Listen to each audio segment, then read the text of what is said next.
tarde. É estranho ficar aqui, mas vou lá, né?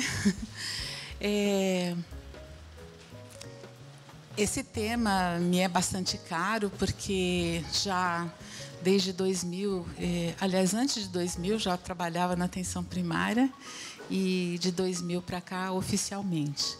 E acho que tem uma conversa, uma discussão sobre esse tema, que eu acho que é importante a gente fazer na terapia ocupacional. Bom, deixa eu ver. Como é que faz isso aqui? Foi? Bom, primeiramente, o que a questão da atenção primária, né? Eu acho que, contextualizando um pouco, a atenção primária ela é uma coisa já antiga, ela, na verdade... Deixa eu colocar meu óculos. Guiar um pouco. Desde 1920, essa discussão vem sendo feita, iniciou no Reino Unido, Inglaterra, com uma proposta de organização dos serviços do nível primário até o nível terciário, considerando nesse processo, inclusive, o atendimento domiciliar, né? Aqui, depois, mundialmente, isso foi discutido na Conferência de Alma-Ata, em 1978, que participaram vários países, né, 134 países. O Brasil não esteve presente, né, e a gente talvez imagine por quê, porque foi na época da ditadura e as políticas na época eram de outra natureza. E foi adotado como uma premissa para um trabalho a nível do planeta, de todos os países, e a Organização Mundial de Saúde encampou a proposta e passou a divulgar como uma necessidade, né, de se trabalhar a partir da atenção primária. Bom, agora, falando um pouquinho rapidamente sobre a atenção primária, não existe apenas um tipo de atenção primária.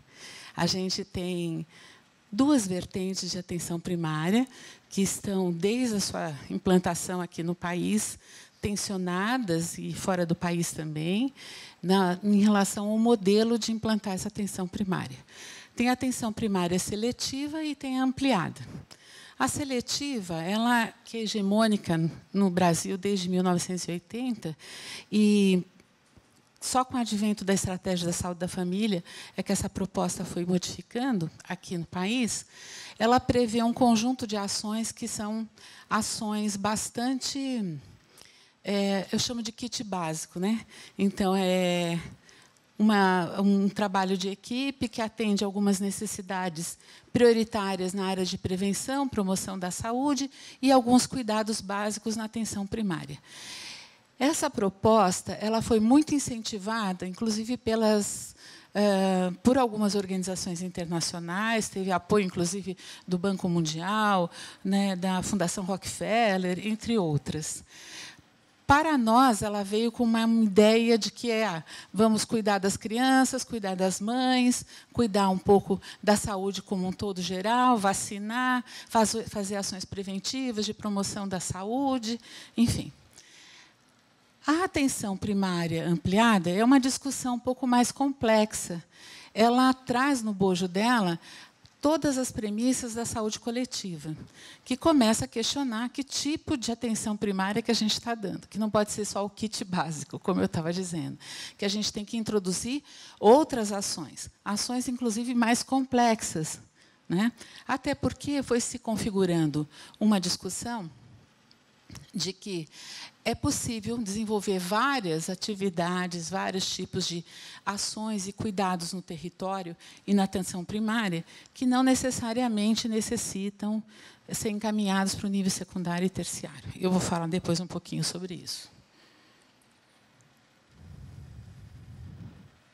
Bom, no Brasil, a atenção primária ela ganha visibilidade após a 7ª Conferência Nacional de Saúde, em 1980. Em 1990, se implanta o programa de agentes comunitários em alguns estados do país, principalmente no Nordeste, né? E, em 94, esse programa se expande e se consolida como Programa de Saúde da Família, que hoje é conhecido como Estratégia da Saúde da Família. O nome foi mudado em 1999. E aí, qual é a premissa, a proposta da estratégia? A proposta da estratégia é ampliar as ações no nível de atenção básica. Então, ela se propõe a ser a porta de entrada do usuário ao sistema SUS, né, pela UBS. Ela vai propõe procedimentos médicos, de enfermagem, de saúde bucal e uma ampliação do conceito de promoção da saúde e de reabilitação também. Aí, muito no geral ainda, sem falar dos profissionais que podem compor esse tipo de atividade, né? E aí, claro, facilita acesso, resolutividade, integralidade, humanização das ações, longitudinalidade, continuidade dos cuidados, intersetorialidade e organização da comunidade. Quando o PSF chegou, foi muito forte nos lugares que ele foi implantado. Começou principalmente no Nordeste. E o que aconteceu foi que teve uma capacitação imensa dos agentes comunitários, primeiramente, depois das equipes de saúde da família, e havia uma discussão muito intensa de mudar o modo de agir na comunidade. Então, tinha uma preocupação intensa, focada nos procedimentos, mas em ações que lidassem com as questões de saúde a partir da demanda do território, que é a premissa da saúde da família. É você fazer um levantamento do que existe de demanda no território e, dentro dessa demanda, você cria ações. Então, o pacote ele não deve, apesar da gente saber que hoje, em muitos lugares, isso acontece, e até pelo próprio Ministério, que está demandando essa postura, ele não deveria ser composto a partir de programas específicos. Saúde da mulher, saúde do idoso, saúde do homem, saúde da criança. Não, se pensar a questão a partir da demanda do território.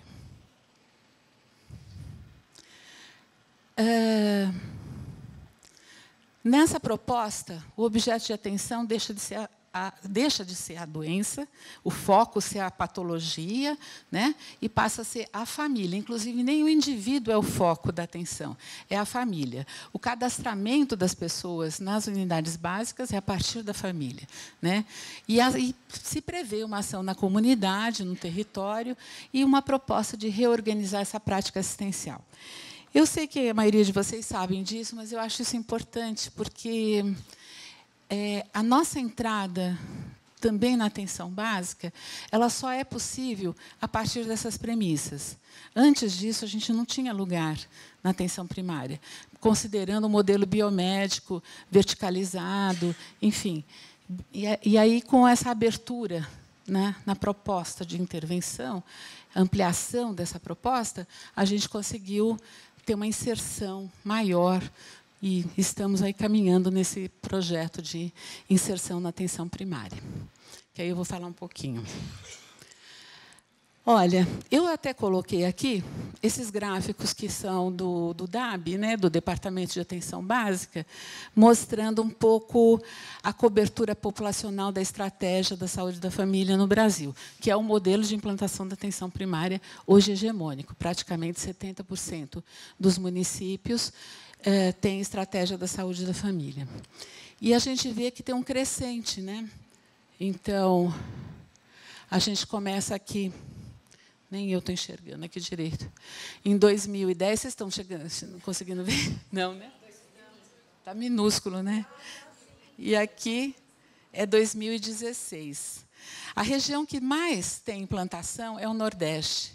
Depois, a gente tem a região é a Sul. Aqui depois Centro-Oeste e Norte e, por último, a Sudeste.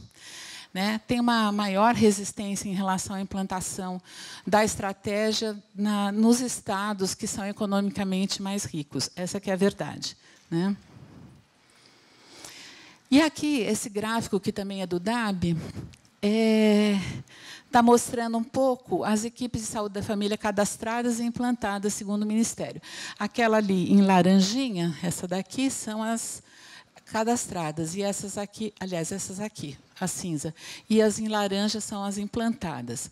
Então, a gente tem tido um crescente, esse gráfico aqui até 2018, e aí a gente vê que tem uma ampliação muito grande dessas equipes.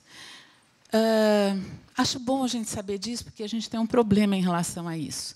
Porque advém dessa implantação da estratégia no país, a implantação também dos NASFs.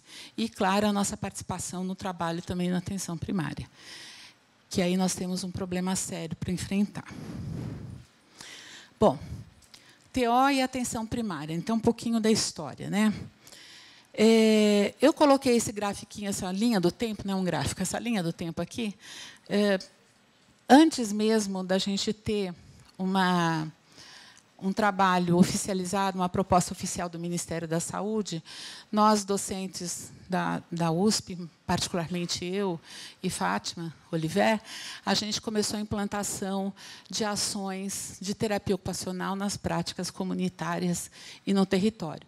Então, a gente começa em 1985, eu comecei numa assessoria à Secretaria de Estado, a gente implantou o trabalho de reabilitação no Centro de Saúde Tucuruvi, na Zona Norte. Começamos os estágios nesse período, formando as pessoas para trabalhar na atenção básica, que não existia nenhum mercado ainda, e foi indo num crescente, né? Em 2000, eu fiz assessoria de implantação do Programa da Saúde da Família no Qualis, na Zona Sudeste, e também no Qualis Itaquera, né, do Santa Marcelina. Bom, atualmente, Fátima está com estágio na UBS Boa Vista, Maria Helena Morgani está no Centro de Saúde Escola, e eu estou na UBS São Jorge. Então, a gente continua produzindo um trabalho nessa direção. Bom, no entanto, não está parando. As experiências de ações que incluíam terapeutas ocupacionais também antecedem o NASF. Essas ações elas começaram em alguns municípios com projetos específicos, projetos piloto. Isso tudo na década de 2000. Então, em São Paulo, a gente teve a implantação do Atenção à Saúde e Reabilitação da Pessoa com Deficiência em Saúde Mental em Sapopemba, na Vila Prudente, que eu fiz o projeto e assessorei a implantação por 8 anos. Depois, na Zona Leste também, que iniciou junto com Sapopemba, em Itaquera. Ao mesmo tempo, a gente nem sabia, a gente foi descobrindo no decorrer dos anos, encontrando as pessoas em reuniões no Ministério, a gente descobre que tem um povo lá em Camaragibe que fazia uma experiência similar, no mesmo período.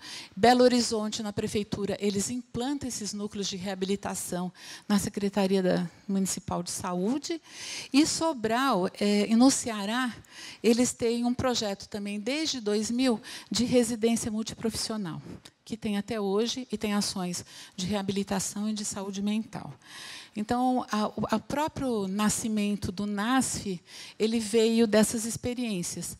Quando o Ministério começou a discutir, porque as pessoas que desenvolviam as experiências começaram a apresentar em vários eventos, num determinado momento, foi aí por volta de 2008, 2006, né, mais ou menos, foi 2006, começou a chamar o pessoal para se encontrar, discutir, e se começa a gestar a proposta do NASF. Então, todos os técnicos, as pessoas que organizaram essas propostas contribuíram, e outros contribuíram para a organização do NASF, pelo Ministério da Saúde, que não é similar aos projetos que eram desenvolvidos antes, mas que foi uma oportunidade da gente estar inserido nesse espaço da atenção primária. Então, a gente tem... em 2008 são criados os NASFs, aí são as portarias várias que vão sendo implantadas. Essa de 2012 é muito importante também, porque cria o NASF 3, vocês sabem que tem 3 tipos de NASF, 1, 2 e 3. Esse 3 abriu uma possibilidade que foi muito importante para todos os municípios, porque bastava ter uma equipe de saúde da família para você colocar uma equipe de NASF. E isso também amplia o mercado de trabalho e as possibilidades de ações de outras profissões que não o médico, o enfermeiro, o agente comunitário, o dentista e o técnico de enfermagem, né? Mas tem uma questão importante, porque a composição dos NASFs ela passa a ser definida pelos gestores municipais, por critérios de prioridade, a partir de dados epidemiológicos, né, e das necessidades das equipes que estão implantadas. Isso é a teoria, deveria ser isso, né? Acompanhando a implantação desses serviços, o que a gente tem visto é que, em muitos lugares, você não está colocando os profissionais a partir de estudos epidemiológicos, mas sim a partir da própria prefeitura, da equipe que está lá, às vezes, quando é município pequeno, do próprio prefeito, que determina quem vai entrar, quem não vai entrar. E isso é uma questão bastante complexa ainda. Eu tive uma aluna de mestrado que fez esse levantamento aqui no estado de São Paulo, e a gente vê que a força da política partidária ainda está sendo muito forte na questão da implantação dos NASFs, né? Até porque vocês sabem que, quando implantam um NASF, vem uma verba adicional à mesma verba da saúde da família, e aí, diante disso, muitos municípios optaram em implantar, mas não discutiram o modelo. Em alguns lugares, o NASF ele está implantado como se fossem pequenos centros de reabilitação, como se fossem APAES. Funciona num prédio separado, né? Às vezes, juntam duas propostas numa só, cadastram os mesmos profissionais nos dois lugares. Tudo isso dificulta o trabalho, né? E outra coisa que, assim, fica difícil falar de necessidades da população, porque aquela ideia original que aconteceu com a implantação do Programa da Saúde da Família, que relativa à importância de fazer um estudo do território, ver as necessidades que o território tem, enfim, elas não estão contempladas em muitos lugares.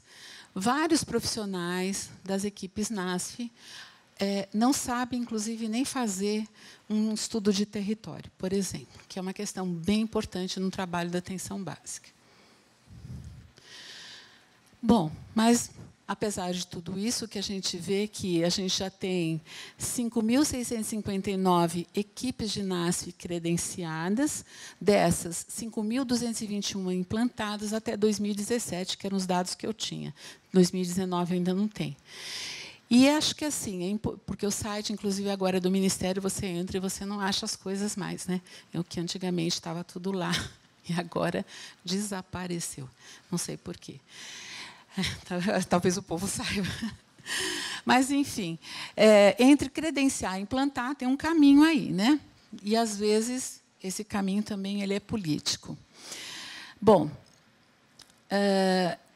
em relação aos NASFs, a gente tem uma prevalência do NASF tipo 1, que é esse amarelinho, né? O tipo 2, que é esse azulzinho, e o tipo 3, aí não estava nem ainda registrado.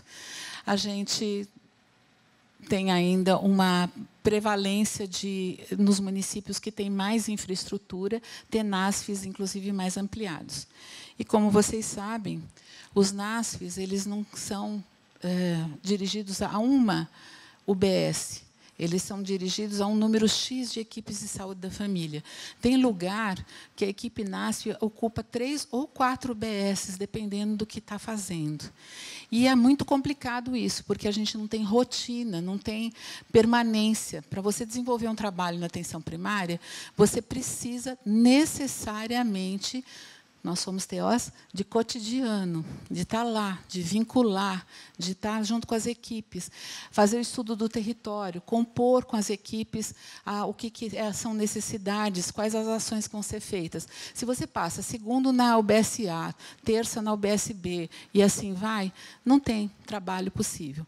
E o que está acontecendo, que é uma coisa bastante grave também, eu já vou adiantando aqui as minhas opiniões a respeito, é que as equipes eu brinco às vezes, tenho alunos meus aqui, que eu falo isso na supervisão, as equipes passam benzendo, né? Chega lá, faz uma reunião com a equipe de saúde da família, vê, esse caso o senhor levanta ele assim, assim, assado. Eu vou escrever um manualzinho, faz assim. Esse outro caso faz assado. Isso é chamado, muitas vezes, de matriciamento, inclusive, né? E depois vai para outra unidade, faz o mesmo tipo de orientação. Muitos lugares, vários profissionais das equipes nem chegam a conhecer os usuários, dependendo do trabalho. Eu acho isso eticamente gravíssimo. Eu acho que isso não é matriciamento e isso não é um trabalho sério que a gente está fazendo. Então, são coisas que ainda vão ter que ser revistas na política nacional e acho que nós aqui, como terapeutas ocupacionais, e aí também um chamamento às nossas entidades, os CREFITOS, COFITO, ABRATO, RENETO, as universidades, que a gente tem que passar a discutir isso de uma forma mais séria, né? De pensar como que a gente vai continuar lidando com essas questões, né? Bom, alguns problemas, né? Que nem eu estava dizendo. Essa é a lista dos profissionais que podem estar no NASF. E veja bem, quando o gestor diz: eu prefiro que tenha um médico acupunturista ao invés de um TO, é porque ele conhece, às vezes, um médico acupunturista, ou porque tem ali perto e não sabe nem o que é terapia ocupacional, né? Bom, mas, mesmo assim, nessa lista, olha, nós estamos em 8º lugar em termos de número de terapeutas ocupacionais. Esses dados são de 2017, e eu acho que já aumentou alguma coisa, mas é um problema muito grande, porque, olha, fisioterapia 4.771. Quando foi na organização do NASF, lá em 2008, a discussão 2007, 2016, 2006 e 2007, tinha uma discussão. Inclusive, o Ministério queria colocar terapeutas ocupacionais obrigatoriamente em todas as equipes de NASF. Não se pôde colocar, porque nós não temos profissionais no país inteiro. Esse é um problema seríssimo que só pertence a nós. Nós temos que lidar com essa questão, né? Eu acho que é um problema para se avançar. Então, e o reconhecimento do terapeuta ocupacional é aquele que muitos de vocês conhecem, que é a versatilidade do profissional, a capacidade de agregar uma série de questões que outros profissionais, às vezes, não dão conta, não comparando no sentido de qualidade, mas a questão da abrangência do trabalho do terapeuta ocupacional, questões de ações intersetoriais, ações de equipe, enfim. Então, esse é um problemão, né? Aqui, só para lembrar quais são os tipos de NASF, que é 1, 2, 3, né?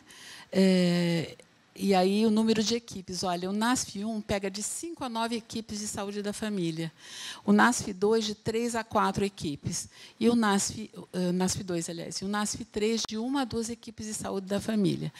Aqui a gente tem um outro problema, que é um problema que a saúde da família está enfrentando, que é a equipe de saúde da família, ela fica 40 horas na unidade.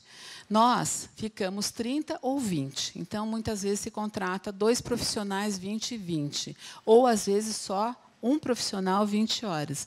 Então, o nosso turno é muito disparatado, inclusive em relação às equipes de saúde da família, né? Bom, vamos falar um pouquinho da TO agora, né, que eu acho que é mais importante também para nós. Eu acho que a principal qualidade da terapia ocupacional na atenção primária, dela estar na atenção primária, é que a gente facilita o acesso dos usuários aos serviços. Que usuários? Todos que a gente atende e os outros também.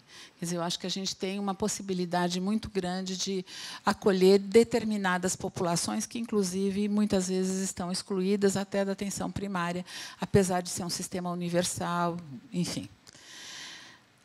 Eu dividi agora um pouquinho a apresentação em 2 partes, né? Quais são as atribuições compartilhadas que a gente faz na UBS e na atenção primária e quais são as ações específicas da terapia ocupacional que eu acredito que sejam as ações específicas da TO na atenção primária. E depois um pouquinho em relação a quais são os nossos desafios nessa direção, né? Bom, De ações compartilhadas, a gente tem várias, né? Participar das reuniões técnicas de equipes e administrativas, o que não ocorre sempre, porque, como você está numa equipe NASF que vai passar em 3 UBSs, você não consegue conciliar a agenda, que tem a ver com aquela questão do cotidiano, da rotina e tudo mais, né? Colaborar na organização de agendas e do cotidiano institucional. Isso só é possível quando a gente também está dentro do cotidiano, né? Estudar o território e elaborar o mapeamento das áreas abrangidas pelas equipes. Eu acho isso aqui, eu não vi ainda muita gente fazendo esse trabalho, que é a gente entrar no estudo do território. Por quê? Para construir, identificar, fazer uma busca ativa de grupos, famílias em situação de vulnerabilidade física, emocional, social, como as pessoas com sofrimento psíquico, deficiências, alterações no desenvolvimento, em situação de violência, enfim, necessidades específicas de clínicas, necessidades de tecnologias assistivas. Nós temos que identificar, de alguma maneira, isso. E, muitas vezes, as equipes de saúde da família não sabem identificar. Né? Inclusive, muitas vezes, demora muito para nos mandar, nos anunciar, inclusive, um caso de AVC, anunciar crianças com atraso no desenvolvimento e outras ações necessárias na atenção básica. Bom, outra seria desenvolver ações no âmbito das unidades, no domicílio e nos demais espaços comunitários. Eu acho que a gente, quando está na atenção primária, tem que ter essas 3 frentes de trabalho, e isso depende muito do usuário e das demandas desses usuários. Vou correr um pouquinho. Colaborar na articulação de ações intersetoriais, realizar e receber matriciamentos no trabalho de equipe. Então, a gente não só faz, mas a gente recebe. Elaborar em conjunto com outros profissionais ações de educação permanente, de saúde e promoção da saúde, enfim. As específicas, eu acho que tem uma necessidade da gente realmente definir o que a gente faz, planejar e organizar e coordenar os atendimentos e as ações de terapia ocupacional na atenção primária. Contribuir para a construção de relações sociais e familiares que considerem um pouco mais a tolerância, o enfrentamento de conflitos e outras práticas necessárias no mundo de hoje, considerando, inclusive, que a gente tem muita violência e muitas questões decorrentes da situação que a gente tem vivido e do nosso país, né? E organizar, desculpa, passei tudo.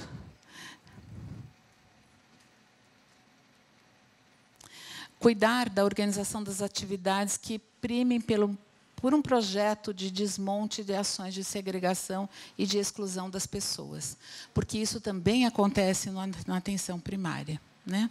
A gente, muitas vezes, as equipes não conseguem receber as pessoas. Posso ganhar 5 minutinhos, porque eu comecei depois. Ah, é? Bom, então vamos lá. Ai, gente, não dá para falar tudo assim. Então, vamos lá. Eu acho que também tem um trabalho importante em relação às tecnologias assistivas, que eu acho que muitos terapeutas não querem olhar isso de em frente. Hoje tem muito material, muito equipamento que está disponível no SUS. Precisamos aprender, prescrever ou confeccionar esses materiais. E isso dá para fazer na atenção primária. Não precisa ir para o nível secundário. Até porque o usuário, muitas vezes, não consegue chegar no nível secundário, né? Registrar as nossas ações para a gente ter um banco de dados, facilitar o acesso que nós estamos atendendo a outros serviços dentro da unidade de saúde e definir com as equipes os casos prioritários, né? Colaborar com o trabalho em equipe na superação de práticas, eu quero falar isso que eu acho muito importante, estritamente encaminhadoras para outros serviços. Eu vejo muitos profissionais que apenas encaminham, né? E esse caso é grave, vai para o SER. Esse caso é não sei o quê, vai para o CAPES. Esse caso, né? E aí vamos. E desenvolver ações clínicas com essa população também, porque parece que falar de ação clínica é quase que um pecado mortal hoje na atenção primária, né, no NASF, como se fosse um erro. Uma vez eu fui questionada, inclusive, por uma equipe de NASF, por que eles tinham que atender, porque que eu, no estágio, fazia um atendimento clínico. Eu disse, eu estava na reunião, eu disse, tudo bem, então vamos discutir aqui, então, por que o médico e o enfermeiro também faz atendimento clínico na atenção primária? Qual é o problema disso? Então, tem que mandar todo mundo para o nível secundário? E acho que essa é uma questão que a gente tem que enfrentar. Bom, necessidades para a consolidação da TO na PS. Eu já falei que acho que é compor uma frente junto com o CREFITOS, COFITO, RENETO, ABRATO, universidades federais e estaduais, para lutar junto ao governo federal e estaduais pelo aumento do número de cursos de graduação em terapia ocupacional. Eu acho que precisa de uma frente para lutar e apoiar na recomposição dos quadros docentes das universidades públicas, que está sendo uma coisa bastante grave para nós, terapeutas ocupacionais, particularmente, porque somos, geralmente, os cursos com menor número de vagas, e agora, com a política de aposentadoria e não reposição, muita coisa tende a acabar, né? Realizar uma discussão sobre o modelo assistencial, baseado nas premissas da saúde coletiva e não das premissas biomédicas. Realizar especializações em conjunto com as universidades de profissionais para o trabalho na PS. Eu acho importantíssimo que a gente comece a criar cursos de especialização para trabalhar na atenção primária. Também, além de ter na graduação, ter uma formação específica, constar isso no currículo da graduação, também a gente ter. E realizar mais pesquisas, né? Bom, agora é só umas fotinhos de algumas coisas do trabalho da gente. Acabei. Trabalho em grupo, né, reuniões, atividades na comunidade, grupos específicos, né. Eu gosto muito de trabalhar também com a participação dos profissionais apresentando seus trabalhos, que eu acho que é uma coisa importante, valoriza as equipes, as pessoas vão entendendo o que está fazendo, né. Atender diferentes populações, clinicamente e individualmente, no domicílio ou em grupo. Né? Eu acho que tem uma gama de coisas que a gente pode fazer, que hoje muita gente diz que é da atenção secundária, mas 80% do que se precisa para as populações que a gente atende são possíveis de serem realizadas na atenção primária. É isso, gente. Obrigada.